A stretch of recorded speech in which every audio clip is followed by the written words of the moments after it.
aleluya, que sonó al final de nuestro ejército de salvación y se llama Mi Tributo. Qué hermoso coro y me ministra mucho y que podamos todos los días decir: a Dios sea la gloria, a Dios sea la honra. Amén. Por su sangre nos ha limpiado, nos ha perdonado, nos ha otorgado salvación. Esta mañana, como les decía, hay parte de nuestro liderazgo con nosotros. Ya estamos gestionando todo para poder abrir la iglesia. Hoy estamos una prueba piloto con nuestro liderazgo. Le doy la bienvenida a María, la líder de alabanza. Aleluya, Dios te bendiga. Nelsi, aleluya. Luz, aleluya y feliz cumpleaños. Mana Solmari, aleluya. Mana Gloria, aleluya. Mana Lidia, la sargento primera, aleluya. Gloria a Dios. El Señor les bendiga a cada uno de ustedes en sus casas. Hoy quiero traer un mensaje que lo he titulado, va a salir en la pantalla, la manifestación de las obras de Dios. La manifestación de las obras de Dios. Pero antes, quiero que oremos para entrar en la palabra de Dios. Padre, en este momento nos disponemos para escuchar tu palabra, Dios. Para escuchar lo que tú tienes para nuestros corazones en la mañana de hoy, Dios.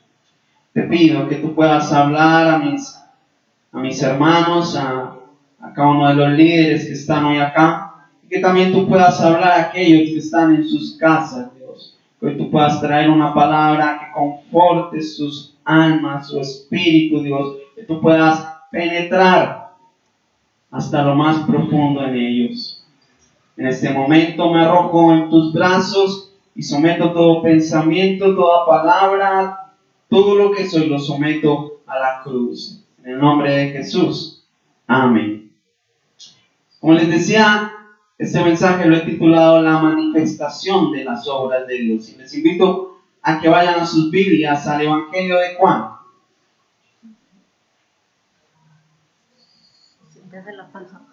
El Evangelio de Juan, capítulo 9.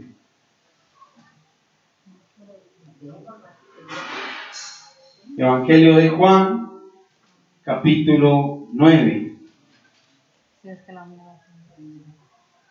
Dice la palabra de Dios en Juan 9, una historia conocida. Vamos a leer del versículo 1 al 12.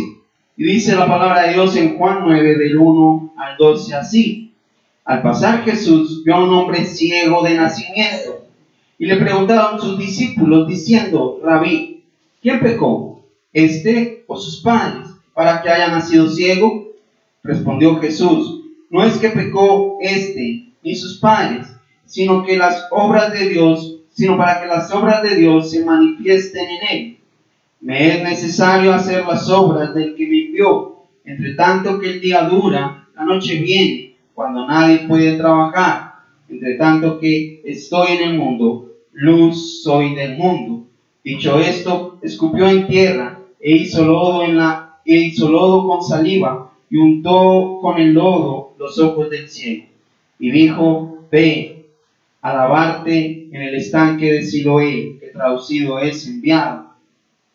Fue entonces y se lavó y regresó viendo. Entonces los vecinos y los que antes le habían visto que era ciego decían: ¿no es este el que se sentaba a mendigar? Unos decían: él es, y otros: a él se parece. Pero él decía: yo soy. Y le dijeron: ¿cómo fueron abiertos los ojos? Respondió y dijo: aquel hombre que se llama Jesús hizo lodo, me lo untó en los ojos y me dijo: ve al Siloé y lávate. Y fui y me lavé y recibí la vista. Entonces le dijeron: ¿dónde está él? Y él dijo: no sé. ¡Qué milagro! Así, cada milagro de Dios es algo espectacular. Cada milagro que vemos registrado en la Biblia por parte de Jesús es algo que uno dice: ¡wow! ¡Qué manera de obrar de parte de Dios! Pero hoy quiero iniciar con una pregunta, y es: ¿por qué las dificultades en nuestra vida? ¿Por qué las pruebas en nuestra vida? Esa es una de las preguntas que se hacen hoy las personas. Tanto cristianos como no cristianos nos preguntamos muchas veces por qué pasamos por esta calamidad, por qué atravesamos este proceso, por qué atravesamos y tenemos que enfrentarnos con el sufrimiento. ¿Por qué nos sucede esto cuando nos enfrentamos o cuando nos encontramos de frente al dolor, a una tragedia? Esa es la pregunta que normalmente solemos hacer. ¿Por qué? ¿Por qué me sucede esto? ¿Verdad? En algún momento de nuestras vidas hemos pasado situaciones difíciles y hemos hecho esa pregunta. Tal vez ni siquiera se la hacemos a Dios, nos la hacemos a nosotros mismos. ¿Por qué? Alguna hermana allá en su casa dirá, ¿por qué me tocó con este gordo? Eso fue lo que usted eligió, ¿verdad? Pero ¿por qué? ¿Por qué esta situación? Y si somos cristianos, la pregunta sería, ¿por qué me sucede esto?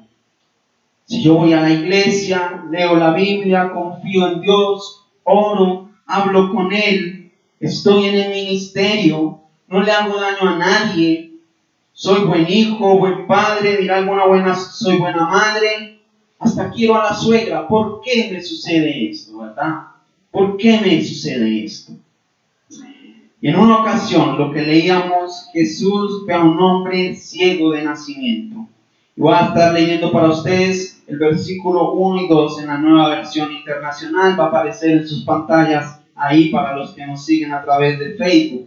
Dice así: a su paso Jesús vio un hombre que era ciego de nacimiento. Y sus discípulos le preguntaron: Rabí, para que este hombre haya nacido ciego, ¿quién pecó, él o sus padres? Había una creencia popular entre el pueblo judío que creía que la calamidad y el sufrimiento era producto del pecado. Y hoy también muchos creen que todo lo malo que nos sucede, que nos pasa, es producto del pecado. Es cierto que el pecado trae consecuencias nefastas a nuestra vida. Eso es una realidad.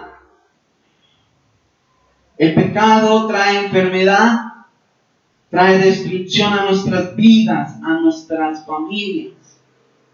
¿Sí? Si un hombre se la pasa en un prostíbulo, no puede pretender que no se contagie con alguna enfermedad, ¿verdad? No puede pretender que si la esposa se da cuenta, su familia y su matrimonio sea color de rosas. El pecado trae consecuencias, trae destrucción, trae muerte. Dice Romanos 6:23, porque la paga del pecado es muerte. Eso trae el pecado, muerte a nuestras vidas, no solamente física, sino muerte espiritual.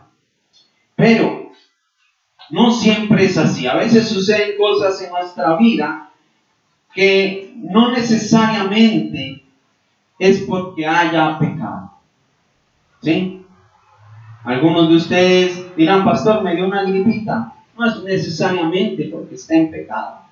En estos días ando con dolor de garganta y no es porque necesariamente esté en pecado, ¿verdad?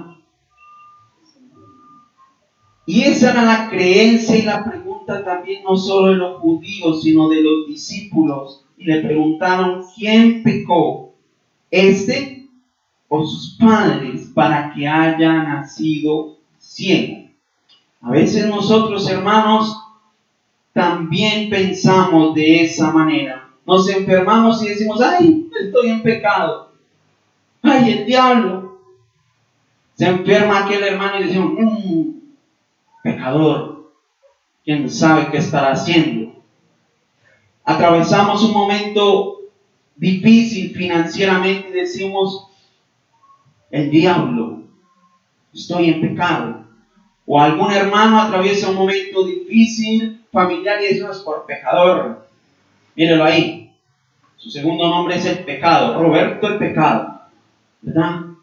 Siempre, a veces, tendemos a echarle la culpa al pecado, o creemos que nuestros problemas son consecuencia del pecado. Pero como les digo, no siempre es así. Jesús, a la respuesta de los discípulos cuando preguntaron quién pecó, este o sus padres, Jesús, mire lo que le respondió en el versículo 3. Ahí va a salir en la pantalla para los que están viendo por Facebook. Versículo 3 dice así: ni él pecó, ni sus padres, respondió Jesús, sino que esto sucedió para que la obra de Dios se hiciera evidente en su vida. No pecó ni pecó su padre. Esto ha sucedido para que las obras de Dios se manifiesten, se hagan evidentes en la vida de este hombre. A través de la situación, por medio de la tragedia que vivía este hombre, primero Jesús le enseñó a confiar más en él, fortaleció su fe. A través de esto, Jesús también le dio la gloria al Padre. Se haría evidente las obras del Padre en la vida de esta persona, de este hombre. Hoy, hermanos, muchos se preguntan, ¿por qué pasó esto de la pandemia? ¿Por qué sucedió? Y comenzamos a buscar culpables. Alguien dijo por ahí, por culpa del murciélago, ¿verdad?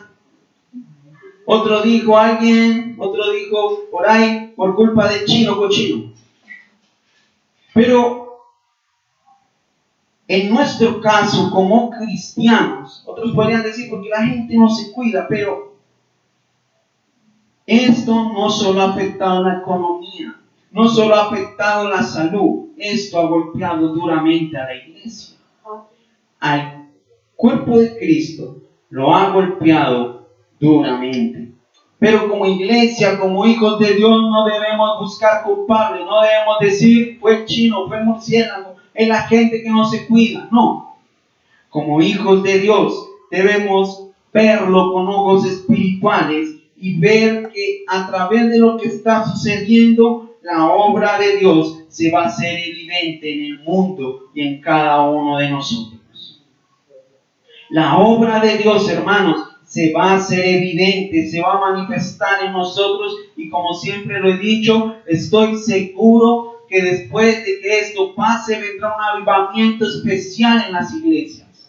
En la iglesia de Aranjuez, en Itagüí, va a haber un avivamiento especial. Porque Dios no va a permitir que su iglesia se acabe. No va a permitir que su iglesia se acabe, se destruya. También, hermanos, como lo he dicho en otras ocasiones, esto ha sucedido para que la iglesia de Cristo se despierte. Muchos, antes de la pandemia, estaban durmiendo espiritualmente. Y era necesario que la iglesia de Cristo se despertara. Era necesario que muchos dejaran de ser cristianos y tomaran este asunto en serio. Era necesario que muchos, ya hermanos, después de esto, muchos anhelan volver a ir a la iglesia. Pero antes de la pandemia, salían, entraban, miraban el reloj, y este pastor sí predica largo.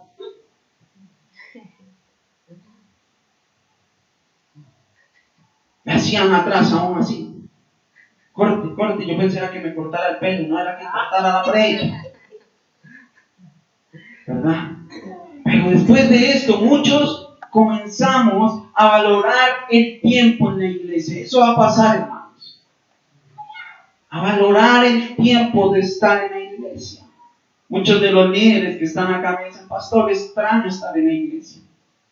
Extraño ir. Extraño, aunque sea ver a mis hermanos. Orar, cantar juntos. Pero esto nos tiene que enseñar a valorar el tiempo cuando vamos a la iglesia. Tal vez hoy estés pasando por una situación difícil y tú te preguntas, o dices tú, yo he hecho las cosas correctamente, busco a Dios con sinceridad, y te preguntas, ¿en qué fallé? ¿Cuál fue el pecado? Pero hoy la respuesta de parte de Jesús no es que pecaste o que alguno de los tuyos haya pecado, sino que a través de la situación difícil que estás pasando, Jesús glorificará al Padre. Las obras del Padre se harán evidentes en tu vida. Las obras del Padre se harán evidentes en tu vida. Se manifestará Dios a través de lo que estás viviendo en tu vida y en tu familia. Jesús obró en la vida de este hombre. Quitó su sufrimiento, quitó su tragedia, que dice el versículo 1, desde nacimiento había nacido ciego. Y Jesús la quitó. No está en sus pantallas, pero acompáñenme en sus Biblias en Juan del 4 al 7. Vamos a leer cómo sucedió el milagro. Dijo Jesús lo siguiente, desde el 4 al 7 dijo: mientras sea de día, tenemos que llevar a cabo la obra del que me envió. Viene la noche cuando nadie puede trabajar. Mientras esté yo en el mundo, luz soy del mundo. Dicho esto, escupió en el suelo, hizo barro con la saliva y se lo untó en los ojos al ciego, diciéndole: ve y lávate al estanque de Siloé, que significa enviado. El ciego fue y se lavó, y al volver ya veía. Ese es el milagro, pero no nos vamos a detener en el milagro. Ese es el milagro de parte de Jesús. Hermanos, cuando las obras de Dios se manifiestan en nuestra vida, suceden cambios que los demás notarán en nosotros. Notarán en nuestra vida cambios, no por nuestros méritos. Obvio, el ciego tuvo que obedecer la orden de Jesús, porque tal vez no hubiera pasado nada si Jesús le dice: ve y lávate en el estanque de Siloé, y si él no va, tal vez ahí estaba la obediencia y la fe del hombre. Pero la obra se hizo evidente en este hombre, y los demás comenzaron a notar que Jesús había obrado en él. Versículo 8, va a salir en sus pantallas, dice así: sus vecinos y los que lo habían visto pedir limosna decían: ¿no es este el que se sienta a mendigar? ¡Ay! ¿Qué les parece? Los demás comenzaron a ver la obra que Dios había hecho en él. Dice: sus vecinos, sus familiares, los incrédulos, comenzaron a ver lo que Dios había hecho en él. Ahí es cuando uno dice: necesitamos varios chismosos para que cuenten lo que Dios ha hecho en nuestra vida, ¿verdad? La sanidad fue notoria a los demás, a sus padres, a sus vecinos, a aquellos que lo veían mendigar. Este hombre no solo recobró la vista, sino que su vida cambió por completo. Y así sucede, hermanos, cuando Cristo interviene en nuestras vidas, cuando las cambia, esa obra se hace evidente ante los demás. Yo he escuchado personas que dicen: pastor, yo era bien mal hablado, bien grosero, y desde que llegó Cristo a mi vida cambió hasta mi manera de hablar. ¿Verdad?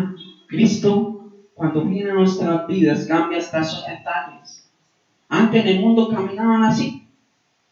Ahora con Cristo, bien derechito, bien, caminan bien. Porque hasta eso cambia Jesús en nuestra vida. Cambia todo, hermano, nuestra manera de pensar. Cambia todo. Este ya no era el ciego que se sentaba a mendigar, ya no era el que inspiraba lástima o desprecio. Ahora era un hombre que había sido tocado por el poder de Jesús. Era el hombre que Jesús había sanado, el que su vida había cambiado. ¿Sabes? Cuando Jesús toca nuestra vida, ya no somos más el fracasado, el tímido, el despreciado, el incapaz, el humillado. Ahora somos hombres y mujeres tocados por el poder de Jesucristo. Ya la gente no puede decir, mira, ya va la de la iglesia, el ejército de salvación, la chismosa, la soltera, la amargada. No, ahora es la mujer que ha sido tocada por el poder de Jesús. Ya no podrán señalarnos, porque hemos sufrido un cambio de vida. Ahora somos hijos. Leía estos días en mi devocional personal en Juan, cuando les dice, ustedes ya no son mis siervos, ahora son amigos. Y pasamos a tener otro estatus con Dios, ya no somos desconocidos para Él, ni Él para nosotros. Ahora somos amigos, somos hijos, somos herederos de la bendición del reino de Dios. Cuando Cristo viene a nuestra vida. Y algo interesante es que este hombre no ocultó, no negó quién había obrado en él. Incluso, en frente de los líderes religiosos, testificó que Jesús era el que había hecho la obra. Los líderes religiosos ya habían hecho saber que el que confesara a Jesús públicamente lo expulsarían de la sinagoga. Vea lo que dice, no lo tengo ahí, pero búsquelo usted en su Biblia, Juan 9:22. Juan 9:22 dice así: sus padres contestaron así por miedo a los judíos, pues ya estos habían convenido que se expulsaría de la sinagoga todo aquel que reconociera que Jesús era el Cristo, dice la Nueva Versión Internacional. Ya los líderes religiosos, los fariseos, habían dicho: quien confiese a Jesús públicamente lo sacamos de la sinagoga. Y sus padres tenían miedo, pero él no negó a Jesús, ni su obra, ni estando con la gente del común, ni con los fariseos, ni con los líderes religiosos de la época. Vea lo que dice, y va a salir en sus pantallas, Juan 9, del 10 al 11. Juan 9, del 10 al 11. Esto es con la gente del común. Le preguntaron: ¿cómo entonces se te han abierto los ojos? Le preguntaron. Ese hombre que se llama Jesús hizo un poco de barro y me lo untó en los ojos y me dijo: ve y lávate en el Siloé. Así que fui, me lavé y entonces pude ver. Él no negó lo que Jesús había hecho en él delante de los demás. Yo he visto personas que Dios hace un milagro tremendo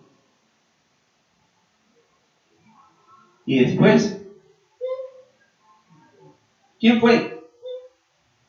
La ciencia, la naturaleza. ¿Y Jesús qué? ¿Que hizo la obra? Él tampoco se negó y no negó a Jesús delante de los líderes religiosos. Vamos a Juan 9, del 29 al 33. Juan 9, del 29 al 33, también va a salir ahí en sus pantallas. Dice así: esto le decían los fariseos a este hombre: y sabemos que a Moisés le habló Dios, pero de este no sabemos de dónde salió. Están refiriéndose a Jesús. Y el hombre les contesta: allí está lo sorprendente, respondió el hombre, que ustedes no sepan de dónde salió y que a mí me haya abierto los ojos, les dijo. Les digo, lo sorprendente es esto, que ustedes no saben ni a dónde vino Jesús, pero ese hombre me abrió los ojos, me devolvió la vista. Y dice el versículo 31, sabemos que Dios no escucha a los pecadores, pero sí a los piadosos y a quienes hacen su voluntad. Jamás se ha sabido de alguien que se le haya abierto los ojos a uno que nació ciego.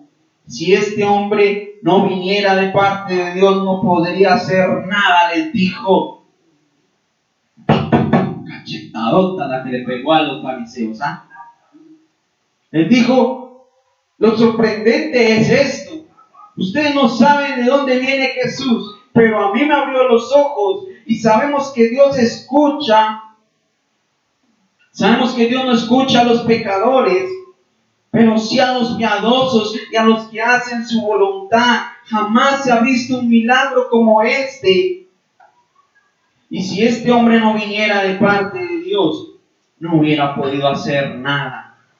Así que él no ocultó, no negó quién había hecho el milagro en él. ¿Sabes? Cuando Dios obra en tu vida, cuando las obras de Dios se hagan evidentes en tu vida, cuando las obras de Dios se manifiesten en ti, en tu familia, no lo calles, no niegues lo que Jesús ha hecho en ti. Testifica delante del que sea gente del común o sean líderes, sean políticos, lo que sea, testifica lo que Jesús ha hecho en ti. Testifica del cambio que Jesús ha hecho en ti y en tu familia. Cuando se acabe esta pandemia vamos a testificar porque Jesús nos sacará en victoria. Testificaremos de sus obras, testificaremos de Jesús. Si hoy estás pasando por dificultades, alguna prueba, velo con ojos espirituales. Cree que Dios usará esta prueba para que las obras se hagan evidentes en tu vida. Las obras de Jesús se hagan evidentes en tu vida. Y que los demás vean cómo Dios obra en ti. Tú encárgate de testificar y glorificar a aquel que está haciendo el milagro. A Jesús, a Cristo. Yo te invito ahí donde estás, sea aquí, mis hermanos, o allá en tu casa, que tú puedas cerrar tus ojos. Tal vez estás pasando un momento difícil, complicado, pero velo con ojos espirituales. Ve cómo las obras de Dios se manifiestan en ti. Tal vez esta mañana preguntas, ¿por qué me sucede esto? ¿Por qué me pasa esto? Es para que la obra de Dios se manifieste en tu vida. Los demás van a ver lo que Dios hará contigo. Tú encárgate de testificarlo, contarlo a los demás, cómo Dios obra en tu vida. Padre, aquí estamos esta mañana. Tal vez con preguntas. Tal vez una pregunta parecida a la que hicieron los discípulos. ¿Para qué? ¿Por qué? ¿Quién pecó, este o aquel? Pero hoy tú nos dices a través de tu palabra que a través de este proceso que cada uno estamos viviendo, a través de la situación, a través de la enfermedad, a través del dolor, a través de la tristeza, a través de la tragedia, tus obras se harán evidentes en nuestra vida. Tú obrarás con poder en nuestra vida, Jesús. Los demás verán el cambio que tú has hecho en nuestra vida, Dios. Cuando tú vienes a nuestra vida, tú cambias todo, radicalmente todo. Cambia nuestra vida por completo, Jesús. Y los demás van a ver, van a observar el cambio, las obras evidentes en nosotros, Espíritu de Dios. Nosotros nos encargaremos de testificar esa obra, de contar tu obra, tus maravillas, Dios. Independientemente de quién esté al frente, testificaremos de ti, hablaremos de tu poder, hablaremos de lo que tú haces, Dios, hablaremos de tus maravillas, Jesús. Así como lo hizo este hombre, no le importó ni siquiera que lo echaran de la sinagoga. Él testificó lo que tú habías hecho en su vida, Dios. Así nosotros esta mañana también testificamos, Padre, de lo que tú haces día a día con nosotros, de lo que tú has hecho en este tiempo, Dios. Testificamos de lo que haces, Padre. Por eso te amamos, por eso te servimos, te honramos, Dios. Bendigo, Dios, a cada persona que está en su casa viéndonos. Te pido que ellos puedan confiar en ti, creer en ti, que ellos lo vean esta situación con ojos espirituales y crean que las obras tuyas se harán evidentes en su vida, Dios. Bendigo al liderazgo de la iglesia de Aranjuez, Dios. Les bendigo, Padre Celestial. Te pido que un manto de protección vaya sobre ellos, que tu presencia les cubra, les guarde, Dios. Les bendigo, Espíritu Santo. Oh, mi alma te alaba, Jesús. Te bendice. Amén y amén. Que el Señor les bendiga.